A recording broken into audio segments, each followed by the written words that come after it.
figured it'd be another regular end-of-semester day, wrap up the lecture, pack my shit, and disappear into the quiet void of routine.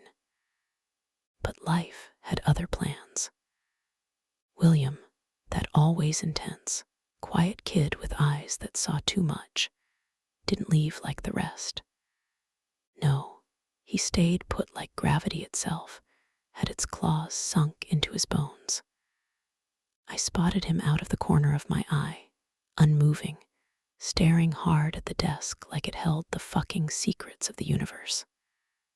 William, I murmured, soft enough not to spook him, but firm enough to pull him from wherever the hell he drifted. He looked up fast, like a man waking up after years of sleep. Professor Barbara, can we talk? He asked, and there was something in his tone, no fear, but something calculated, fragile. Like he'd rehearsed it 1,000 times, but knew damn well there was no script that could save him from what he was about to do.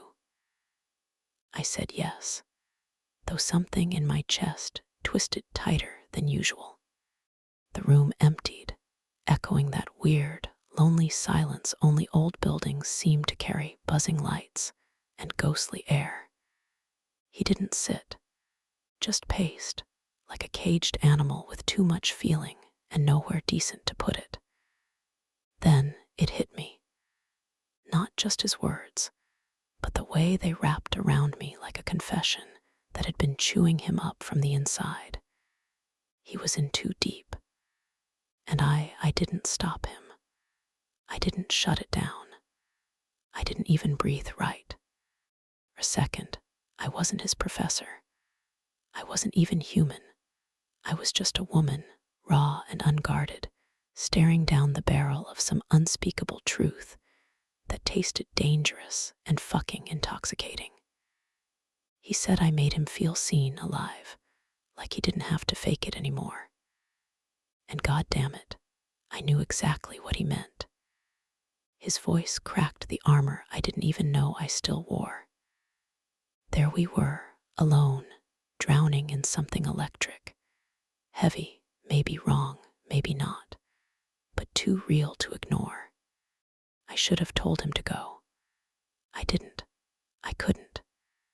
Because for the first time in forever, someone looked straight into my soul, and didn't blink. He raised his hand, slow and respectful, like he knew he was walking a razor-thin line between honesty and crossing boundaries, and yet didn't give a damn, because what he felt had rotted inside him too long. I'm not asking for anything, he said quickly, voice tight, laced with urgency and restraint. I just needed you to know. I couldn't walk out of this semester, out of this room, and live with myself knowing I never said it out loud. My throat clenched like it had swallowed glass, and my lips parted to speak, to say anything, but no words came, just air and tension. There are moments when silence crashes harder than thunder, and that classroom, bathed in dying sunlight, became a shrine to that silence. I didn't feel shame. I didn't feel fear. I felt something worse, truth. His truth, mine. A quiet confession that didn't beg for permission, didn't need a reply. And then he smiled, fuck. Not just any smile, a kind of sad, soul-crushing smile, like he already knew how this ended. Thank you for listening, he said, and started walking toward the door like he hadn't just shattered something sacred between us. My instincts screamed at me to let him go. But then it happened. My voice clawed its way out, raw and shaky. Wait, just that. But in that one word was a goddamn earthquake. He turned, still clutching the doorknob, drenched in that golden halo of late afternoon light, like a dream half faded. I stood slowly, breath locked in my lungs, and stepped out from behind the desk, one move away from slipping into something I might never crawl back from. don't know what the hell I'm doing, I said, laughing bitterly under my breath, talking more to myself than to him. He let go of the door, the soft click echoing like fate sealing itself behind us. You don't need to know, he said gently, eyes holding mine like anchors. Neither do I. And in that single fucked up, uncharted second, the entire world stopped pretending to make sense. I wasn't a teacher. He wasn't a student. We weren't role-bound, age-defined, logic-tied souls anymore. We were just two people at the edge of something forbidden and real, aching and dangerous. And I had no idea if I wanted to run or fall.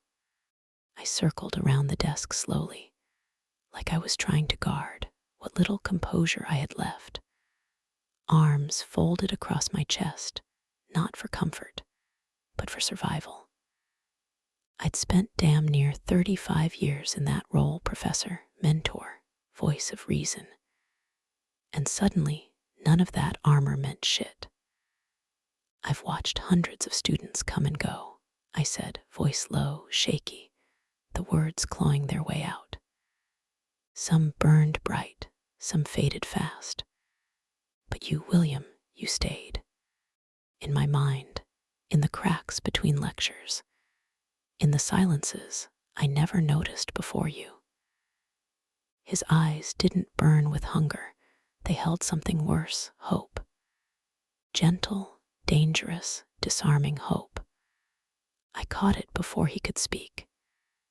It's not your age, I said, voice firm, breaking the tension before it could ape into some excuse. It was never about that. I took a breath that hurt going down. It's how you look at people, like they fucking matter, like you're trying to see who they are beneath all their bullshit. He took a cautious step toward me, slow, intentional, and I didn't back away. I should have. I didn't. The space between us pulsed with something magnetic, heavy with things we hadn't said but already knew. I never wanted to cross a line, he said, voice softer now, almost trembling. Not with you. And I should have shut it down right there. Should have reminded us both of the walls, the roles, the rules. But all I could do was whisper. Maybe I did. His head shook gently. No, you were just real. We stood in that thick, unspeakable moment, not touching, not naming it, but drowning in it. I turned, needing to breathe, needing to not look at him for 1 second before I did something reckless. Pulled the blinds open and stared out at the emptying campus. Kids laughing, life moving on. The whole world unaware of the goddamn storm unraveling behind one closed door. People don't see me like this anymore, I muttered, barely aware I was speaking aloud. Not as a woman, just Professor Carter. Or worse, ma'am. I spat the last word like it burned. Like I got tossed on a shelf the second I crossed 60. He didn't hesitate. You're not invisible to me, he said, voice firm, anchoring me.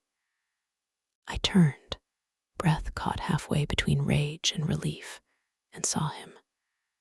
Not asking for anything. Just standing there like my existence alone was enough. And in that brutal, beautiful moment, I fucking believed him.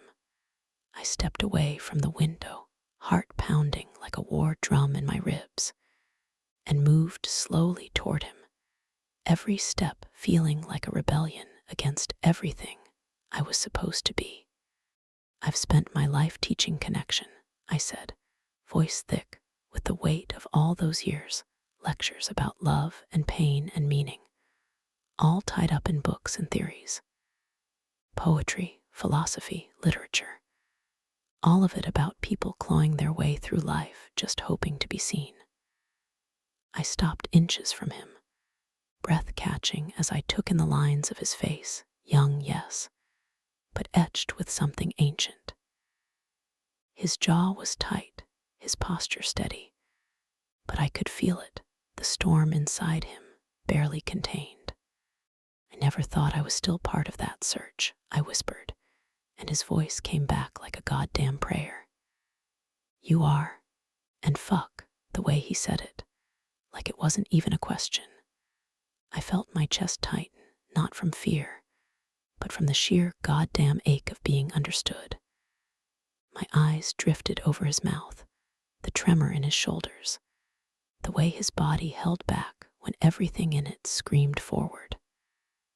I'm not afraid of what you said, I confessed, voice low and shaky, every syllable peeling me open. But I am afraid of what it means if I respond. He didn't push. He didn't plead. I'm not asking you to answer anything, he said, voice like velvet and steel. I'm just here. And Jesus, that hit harder than any love poem ever could. Because in that moment, he wasn't a student. I wasn't a professor. We weren't even people held hostage by titles or timelines. We were two souls raw and exposed, suspended in a heartbeat of something bigger than both of us. My hand grazed the edge of the desk, needing something to anchor me before I floated the fuck away. I don't let people in like this, I admitted, more to myself than to him. Then maybe it's time, he said, soft as sin, as salvation, as everything in between. I looked at him, really looked, letting go of every rule, every script, every ounce of professional detachment I'd built over decades. And then, without permission, without fear, my hand found his. Not grasping, not demanding, just touching, saying, I see you too. And when his fingers curled around mine, gentle and sure, I didn't pull away. I melted. For the first time in years, maybe longer, I let myself be fucking seen. And I didn't run from it that night. I walked home in silence, heels clicking against the pavement like they were trying to remind me I was still tethered to the real world, even though my mind was still stuck in that classroom, in that goddamn sacred stillness where everything shifted.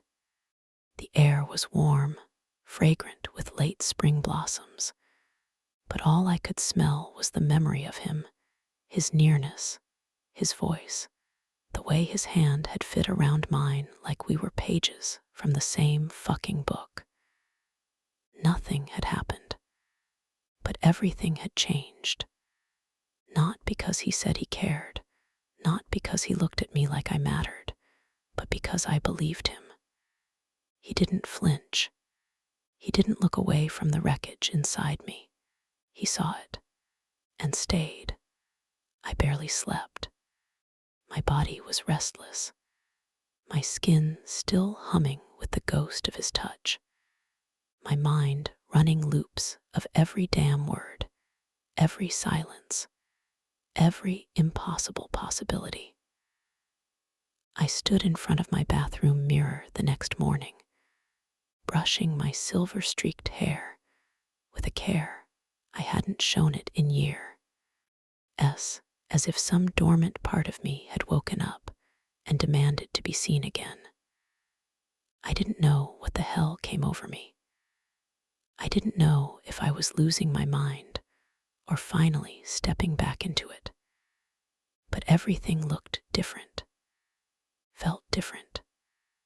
The halls of the campus felt foreign, same walls, same faces, but like I was walking through the aftershock of some quiet personal revolution.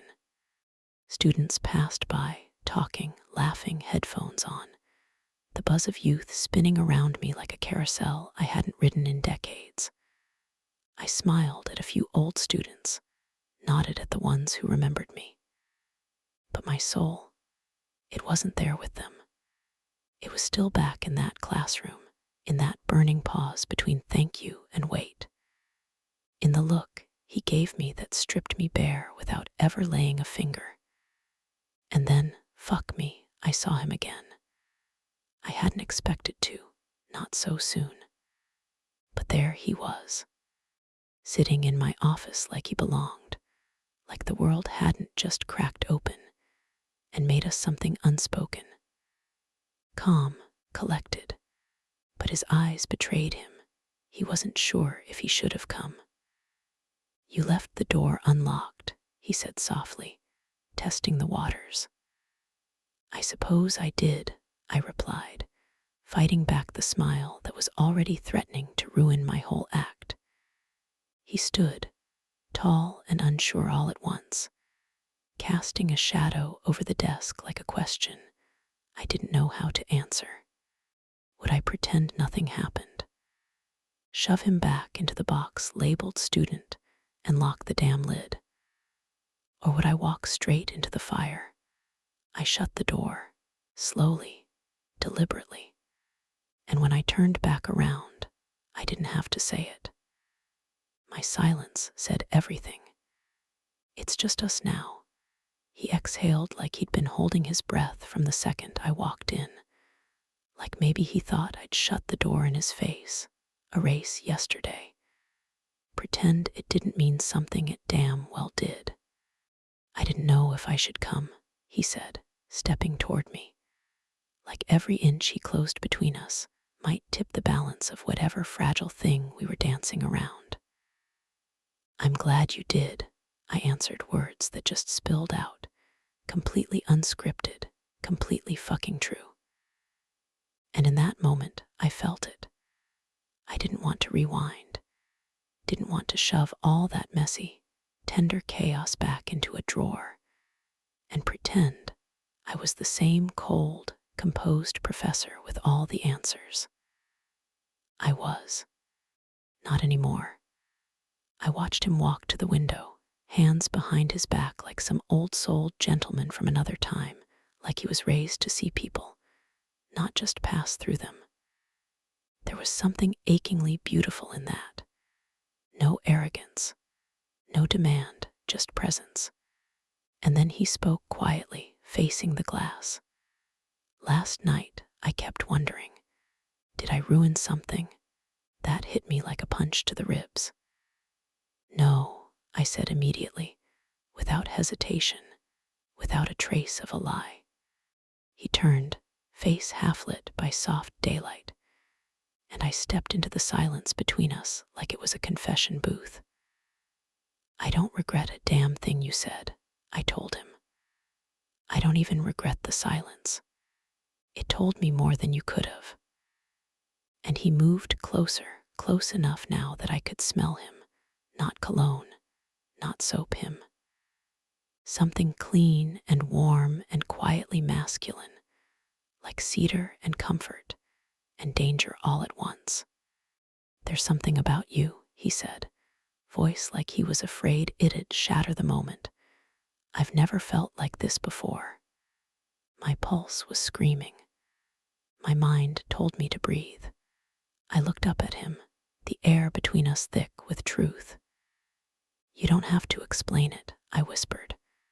But he wanted to. It's not just some stupid attraction, he said, voice shaking now, raw as hell. It's not fantasy. It's how you carry yourself. It's how you make people feel. How you made me feel when I didn't even know I needed to be seen. And fuck, those words. They didn't just land. They bloomed, exploded, opened old doors inside me I didn't even know were still locked. I didn't speak right away. I didn't need to. The room was already full of the only thing that mattered, truth. You make me feel alive again, I finally whispered. And that terrifies me. And he didn't flinch. He didn't try to fix it. He just stepped in, close enough to steal my gravity, and said the one thing that undid me completely. Let me walk beside you. No pressure. No touch, just that. And somehow, that was more intimate than any kiss. We sat down together, side by side on that old, forgotten couch in my office, the one no student ever dared sit on unless they were falling the hell apart. And somehow, there we were, not broken, not begging, just undone. Side by side like we belonged there, like the universe had dragged us to that exact goddamn spot to unpack whatever this was. He didn't hit me with lines. He didn't probe for weakness. He just asked me things, soft questions, real ones, about my life, my past, the story behind the worn photograph on my shelf, the one of me holding my daughter, back when I was still wide-eyed and stupid enough to believe Paris could fix heartbreak. I told him things I hadn't said out loud in years, about the loneliness that doesn't scream, the kind that just sits with you at dinner, about how I used to read poetry in bed and imagine someone actually hearing the pieces I didn't say. And he listened, not like someone trying to win me over, not like someone trying to fix me, but like someone who fucking cared. Like I was worth discovering, not just surviving. His questions weren't soft manipulations. They were invitations, gentle keys to the locked up parts of me I thought no one gave a damn about anymore. And then something rare happened. I laughed. A full, messy, head-back laugh that rattled something loose in my chest. I don't even remember what triggered it, maybe a story, maybe just the sheer absurdity of feeling so alive again. But it cracked me wide open. Time evaporated. The afternoon slipped into dusk, and I didn't even notice the light changing until it slanted through the blinds like golden confetti across the floor. Hours had passed. Hours where nothing physical had happened, and yet everything had. He finally stood, voice softer than the air around us, and said, "I should go." And just before he turned, he asked, almost scared to ruin the fragile rhythm we'd found, "Can I see you again?" Outside of this, I should have paused out of guilt or caution or decorum. But I didn't. I paused only to feel. "Yes," I said, my voice steady and stripped, but not as professor and student. He nodded, no debate, no push, just agreement. He understood. Of course he did. When I walked him out, our hands touched again. This time, we didn't let go right away. No performance. No hesitation, just holding. And when the door closed behind him, I sank back onto that couch and let the silence wrap around me like a blanket I didn't know I'd needed. I didn't have answers. I didn't have a plan. But I had something else, hope. And it burned slow and hot like the start of a fire I wasn't going to run from. The days after felt like I'd stepped into a new goddamn novel.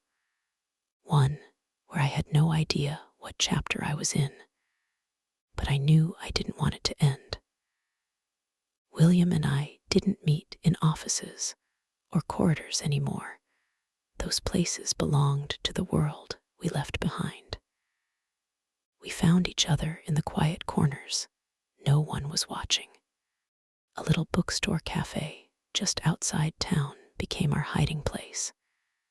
It smelled like old pages and fresh coffee, like comfort and longing all tangled together. He was already there when I arrived, 2 mugs waiting, one exactly how I liked it, cream, no sugar. No one remembers that kind of thing anymore. But he did.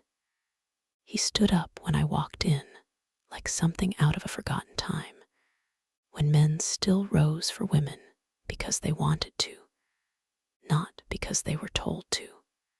And just like that, I knew. This wasn't about lust. This wasn't some bullshit midlife fantasy. This was real, We didn't even talk about that day at first. We talked about music, family, pain, the beautiful, ugly parts of who we used to be. He told me about walking his kid brother to school, how their mom worked doubles just to keep food on the damn table. I told him about Paris, the city I thought would save me after my divorce, but just exposed my loneliness under prettier lighting. Somewhere in all that, the air between us shifted. No more circling the edge. We were in it. And then Jesus, he reached across the table and wiped a crumb from my lip with the pad of his thumb. Just a tiny gesture, fast, gentle.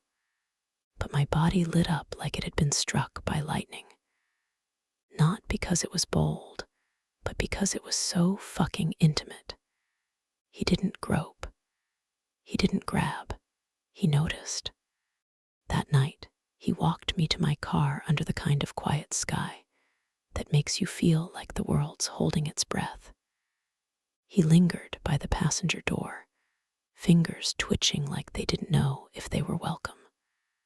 I leaned back against the metal and said it first. "You want to say something?" And his voice cracked right open. "I don't want this to be temporary."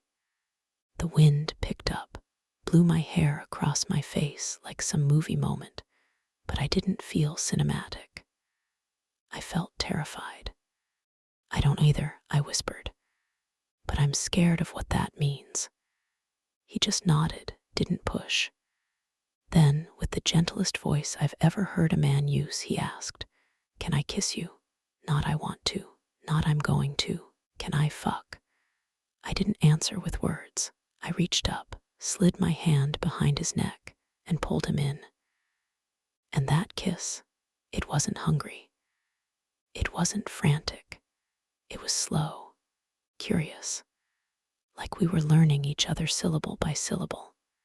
His lips tasted like warmth and truth, and every moment I thought I'd missed out on. And when we pulled apart, we didn't speak.